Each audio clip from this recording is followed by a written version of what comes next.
Hey everyone, welcome to Singularity Computers Client Build 4, Part 4. This part of the build log follows directly on from the last.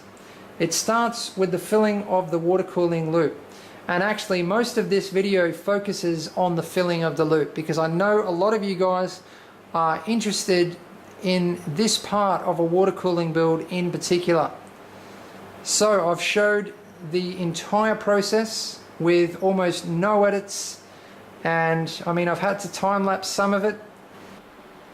Okay, I have the system set up and ready for the loop to be filled. So I've actually moved it from where I built it to where my test peripherals are. This is where all of the testing and validation will happen, and also obviously the filling of the loop. I'm going to do about 8 hours of leak testing before I boot the system. Because the motherboard tray faces the other way to what it normally does, I've had to put the case here on an angle, and it's going to be a little bit difficult for me to film and stay out of the way. I really want to film as much of the process as I can, filling the loop. It shouldn't take very long. I'm going to stay out of the way as much as I can anyway. Also, because the back I/O panel faces the top of the case, none of my cables would reach, so that's really something that you need to consider with this case. You need to set up your room for the case, set up your peripherals and take into consideration that the back I/O panel is on the top, that the cables come out through the back here, that the side window is on the other side of the case, all of those things. So I've just had to drape the cables over the side here, which means I can't put the top panel on yet, but I will get shots with the top panel on and the side panels on, so you will see the fully finished product. Now, the tissues are obviously just as a precaution, and so are the towels. I know that I haven't made any mistakes because I've double checked everything, but you never know. You might have a faulty fitting. One of the quick disconnects could be faulty. There could be a split O-ring or something caught in an O-ring. You absolutely never know, so you have to prepare for the worst when you're filling a water cooling loop. Now, those of you that saw my Singularity Beast Resurrection build log, in that build log I filled the loop at the same time as I booted the system. When I did it, I said I definitely don't recommend that anyone else do that unless they are confident doing it like I am. Now, that is the way I do all my own personal systems, and also systems of close friends of mine that understand that it's no risk to their hardware, because, well, what I do is take the system straight into the BIOS and keep an eye on the temperatures, and I also make sure that the system is not switched on long enough for it to heat up. Anyway, you get the picture. I don't need to explain myself. Basically, I've done it. I've actually lost count of exactly how many times I've done it, but I've been doing this for a very long time, and that works perfectly. I did get a lot of people that were a bit shocked that I do things that way, but that is only, as I said, with my personal systems, and the systems of those that agree to it, so that understand that it's not a risk. But with all my client builds, I do it the conventional way, and this is the way that I recommend that beginners do it. Basically anyone that's not confident booting the system at the same time as they fill it, do it this way. Now, you need to jump start your power supply. You can either use an external power supply or the power supply inside of your system. I like to use an external power supply because this does pose a risk to your power supply, mainly when you're using a paper clip, which is what a lot of people do. I have a proper power supply jump starter, which I'm pretty sure is from Phobia. It's a 24-pin motherboard power connector. You can see the little wire here which shorts out the two pins. That they're the same two pins that the power button on your case short out to start the power supply. So obviously that means that as soon as you switch on the power supply, it's going to be supplying power to whatever is plugged into it. And of course you're just going to have the pump plugged into it because that's all that we need to run. We're leaving the rest of the system dead. This is the whole point, it's in case of a leak. So the entire system is dead. There's no fans running. There's absolutely nothing running doing it this way with the external power supply except for the pump. And that's why I like it. because if you have a leak, I mean, you can actually, the other way, is to unplug everything and short this power supply. But then that poses a risk to the power supply, because you still might end up getting coolant with a catastrophic leak in the power supply. So yeah, that's one reason to do it this way.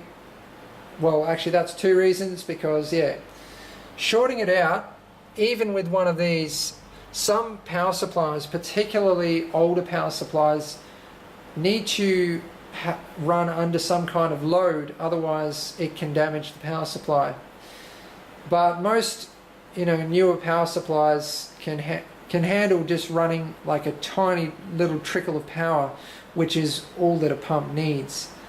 So normally that's not a risk. The other reason is I've got all the cables plugged in, and I've finished the system. They're all cable tied in, they're all nice and clean. I don't want to go unplugging them all again, mainly because the cables plugged into the graphics cards, the plugs are really tight.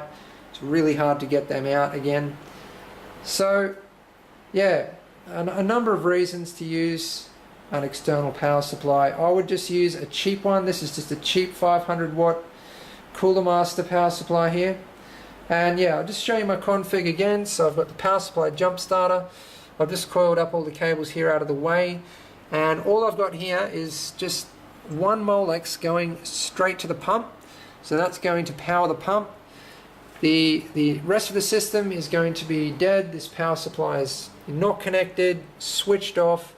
The only thing that's going to be running is that pump, and I'm going to be leak testing the system. So I've got tissues on all of the connectors, all the spots that it could potentially leak. And all I need to do now is plug this power supply in, and I can use the on-off switch on the back of the power supply to switch the pump on and off. It's good to have a power supply with a switch like this so that you can do that. If your power supply doesn't have a switch, I mean, you can just unplug it and plug it in, or switch it on and off at the wall or whatever. So what I need to do now is mix the dye bombs with the coolant, and this system is going to be filled from the back. So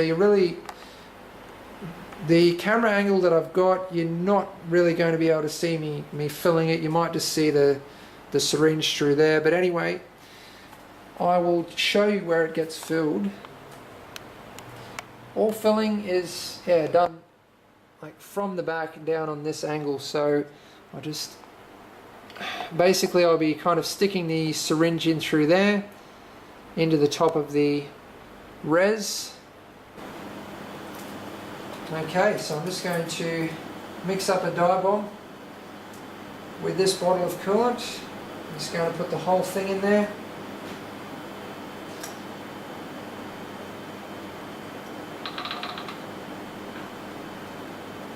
And give it a bit of a shake.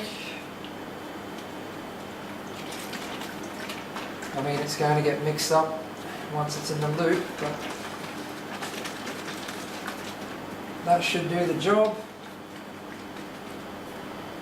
And I'm now going to pour it into a container, and I'll syringe it out of the container. I actually just need to go get a container. Alright, let's have a look at the colour of this. See how blood red it actually is. It's a bit more dull than oh no, it's not too bad. I really won't know until it's in the loop. Okay, here we go. You should be able to see most of what's going on from there. It's going to be quite difficult for me to get around the back of this system actually. It's not the best spot to have it in, but anyway. So, get the syringe down through the top here. Now the syringe is actually on a fair angle, so I'm going to need to do this very slowly, otherwise it's going to spill. So I'm just looking down through the ventilation in the top of the case here and just compressing the syringe very slowly so that it doesn't spill. This information is just as much, or really more for the client, because the client will obviously need to top up the water cooling system from time to time. So normally I wouldn't go to this much detail, but yeah, the client really needs to know how to go about filling this and what to watch out for. Because I mean, during the leak testing, almost all of the air is going to come out of the system, but in a water cooling system, you know, up in the tops of radiators, there's always air pockets that stay. Even after years, you can still have air pockets somewhere. But during shipping, this thing is going to be turned upside down and rolled around, and a lot of those air pockets are actually going to come out. So when this arrives and it's booted for the first time, you know, after shipping, all of that air is going to end up in the res, and the client will need to top up the loop almost straight away. Some of you might think that filling the loop before shipping is a bad idea, but I mean, if the system gets damaged enough to leak, then it's going to be destroyed anyway. Okay, so you know, a bit more coolant leaking around the place is going to be the least of my worries if the system gets damaged that badly. And it only adds an extra maybe 2 kilograms, depending on how many bottles it takes, how many liters.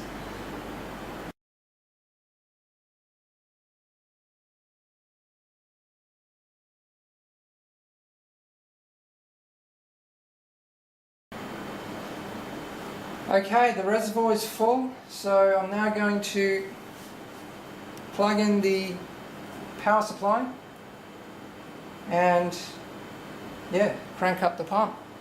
So here we go. Just going to get over to the other side here now. Make sure that when you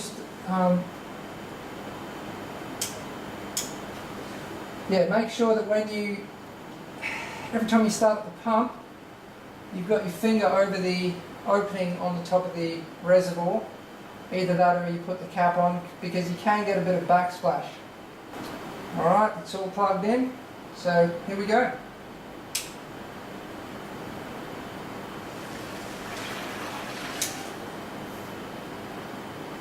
Look at that, you can see how high flow this system is, and you can also see what I mean by how long it takes for the coolant to get to the CPU water block. That probably took 2 seconds, maybe less, for that coolant to start hitting the CPU block. So now you see what I mean by you can actually boot the system at the same time as filling the loop. Because as long as the coolant hits the block that fast, it's going to start cooling down the CPU and then the graphics cards, and they're not going to overheat, so it's not a problem. But still, for all of the other reasons that I've already mentioned, I recommend doing it this way. It's a lot safer.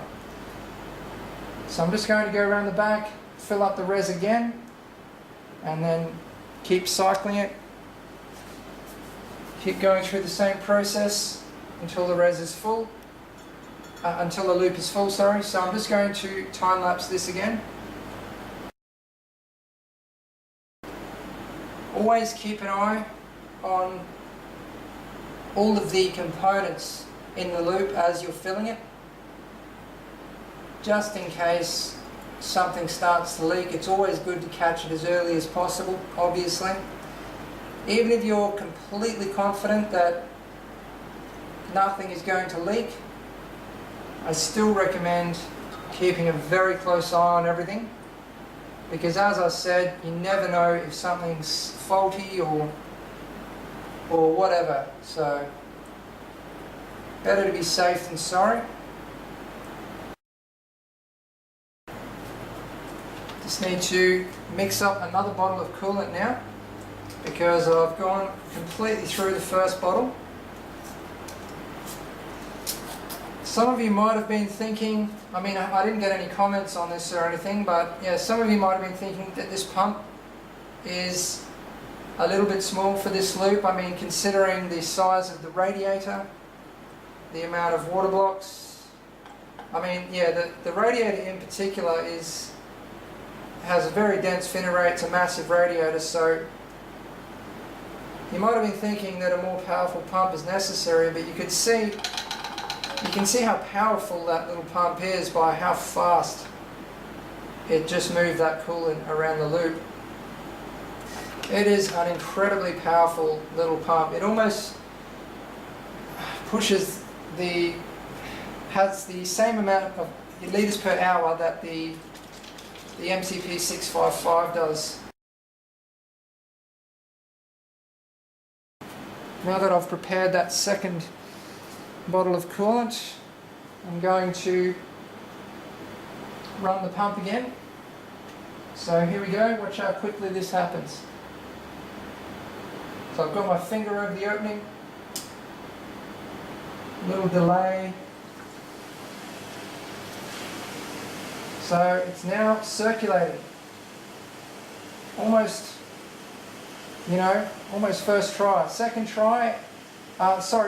fill of the res, and it's already circulating. So very, very quick.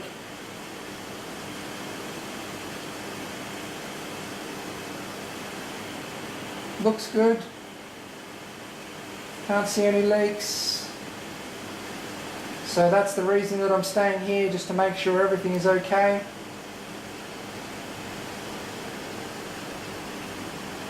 Full circulation. You can see there's a lot of lemonade. That will continue to happen until I bring the level of the coolant above that tube there that you can see in the res, because at the moment, obviously that waterfall of coolant is just pushing more air into the coolant. So the reason that the colour of the coolant at the moment looks so horrible is because there's so much air in the coolant. So I'm just going to now fill up the res. So really it looks like it's only going to take about 1.3 bottles, and I'll send the rest of the coolant to the client to top up the loop.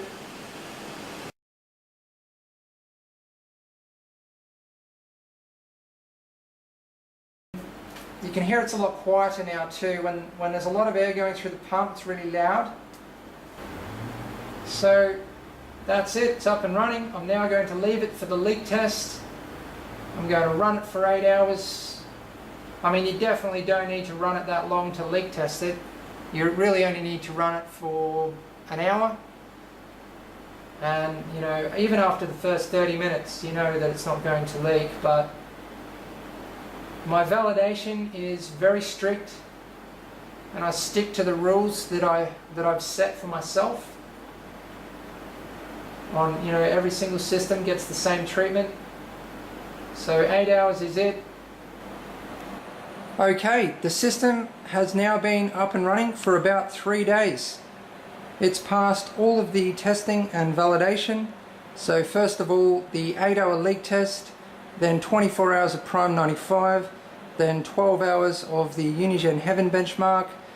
So I've obviously taken the pump off the external power supply, and I've hooked it up to the main power supply and booted the system. So I thought that I wouldn't bother showing you, the first time that I booted the system, because really once the loop has been filled, it's just a matter of hitting the power button, the fans come on, it's just a normal boot after that. So yeah, everything has gone so smoothly with this build. There's been only one little tiny hiccup, which I'm going to talk about soon, but it was really easy to sort out. It wasn't a problem.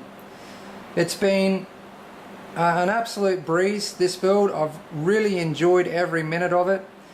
I've enjoyed working with such incredible components, and designing a new loop to go inside of a new case, because this is the first time that I've built into this case.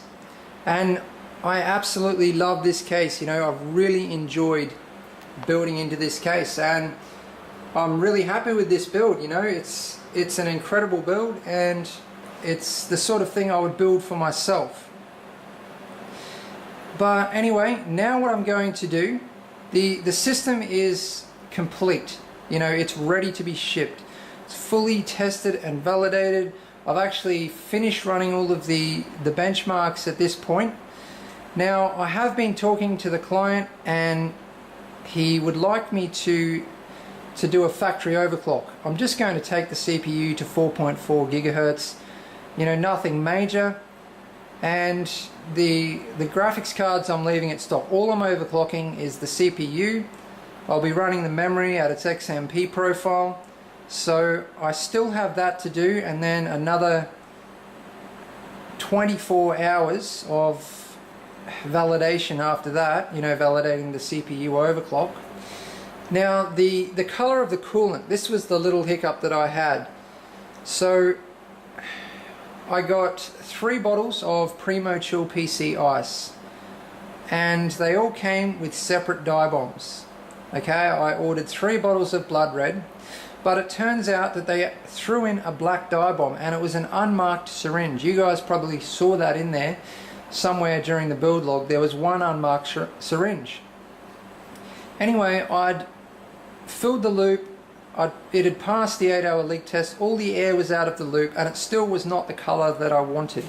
Okay, it was not vibrant enough. It was too transparent, too dull.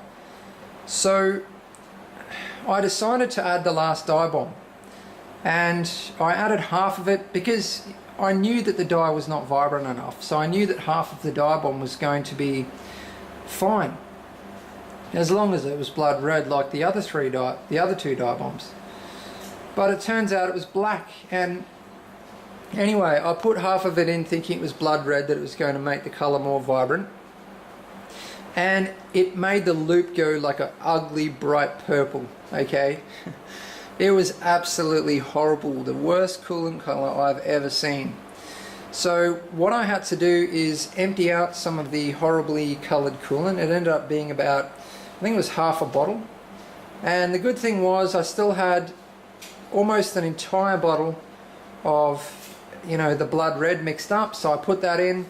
But even after that, you know, because there was still some of that black in there, it did improve the color a bit actually. Once I put the rest of the red in there, it was like a darker red, but still not vibrant enough. So anyway, I ordered in some Mayhem's red dye. It actually took another day to arrive. So this is it here. Now I should have had some of this in stock. I have in the past, but I ran out.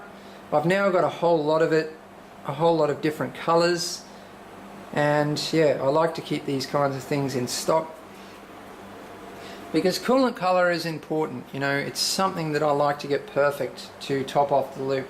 Anyway, for those of you who are already thinking, what am I doing mixing another dye into the, you know, into pre-mixed coolant? Well, these particular Mayhem's dyes are actually designed to be mixed with other pre-mixed coolants. They've been tested with a whole range of pre-mixed coolants with no adverse effects, and when it comes down to it, it is just a dye. Okay, it's not as if it's going to have a chemical reaction and melt your loop, you know. It's just a dye, and I didn't add much anyway. I didn't need to. I put in about 10 drops, and you can see that the color now is just so much better than it was, you know, when I was filling the loop. So much better than it was before. I mean, the red light is shining on it, so that also improved it. And you know, as I said, the air coming out of the loop improved it as well. But you can see just there, that is the actual color of the coolant with no red light shining on it. I'm actually thinking about adding, you know, maybe even another 5 drops, but I don't want to take it too far. So that's something that I might do over the next day, is add a little bit more, but I'm pretty happy with the color the way it is. And oh yeah, anyway, I was talking about what could potentially happen by adding a dye to a premixed coolant. Okay, the worst thing that can happen is it can take away some of the non-conductive properties of this coolant. That's one thing, and I'm not saying make it completely conductive, but just make it less non-conductive. And that might not even happen. It might potentially happen. The other thing is that it can actually stain the insides of your components. But seriously, people get so excited about the insides of their components getting stained. Unless you're going to, you're planning on changing coolant color, what does it matter if the insides of your components are stained? Because you don't even notice it. If you're using the same coolant, you can't even notice the stained components, because it's not like full on as if it's the insides of the components are being like painted red. It's just a slight stain. So yeah, worst case scenario, those are the two things that can come from adding extra dye to your loop. Well, this dye in particular. Okay, I better conclude this part of the build log here. Part 5 will be the final part of the build log. And in part 5, I'm going to go around, talk about anything that I haven't already talked about. I still have to talk about how I went about the cable management and a few other little things. And I'll also be going over all of the testing in part 5. So I need to do detailed temperature testing and cover all of the performance results as well. Also in part 5, I'll be getting the finishing shots. So giving you one final good look around the system, and giving you a good look with the side panels and top panel on. And I'll also be showing you how I'm going to pack the system ready for shipping. I actually reinforce the components inside the system using cable ties. So all of that to look forward to in the final part of the build log. So I better wrap this up. Thanks for watching. Please subscribe, like and favorite if you want to see more.